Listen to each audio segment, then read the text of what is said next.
কিরে, বইয়ের ধমক খায়া চাষবাস করতে আইসা কি এখন জমিতেই লম্বা ঘুম দিলি নাকি? ওঠ বেড়া, রোদ চইরা গেছে। গ্রামের সকাল। উঠোনে মুরগি ডাকছে, দূরে ধান খেতে হাল চলছে।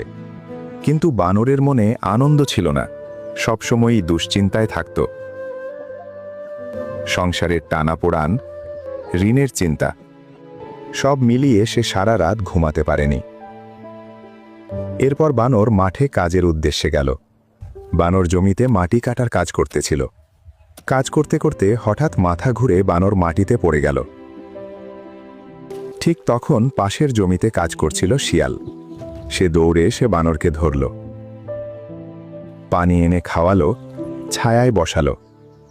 কিছুক্ষণ পর বানর ধীরে বলল, শরীর না বন্ধু, সংসারের চিন্তায় মনটাই ভেঙে গেছে।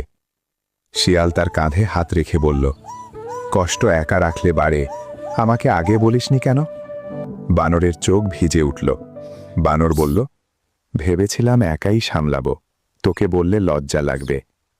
শিয়াল হেসে বলল, গ্রামে কেউ একা বোঝা টানে না, আমরা আছি। সেদিন বানর বুঝল, মনের কষ্ট লুকিয়ে রাখলে শরীরও ভেঙে পড়ে। ভরসার লোক থাকলে পথ সহজ হয়।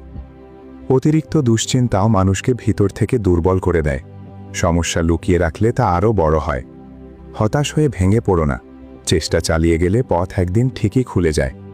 কষ্ট একা বয়ে বেড়ানোর জন্য নয়, কাছের মানুষের সাথে ভাগ করলে মন হালকা হয়।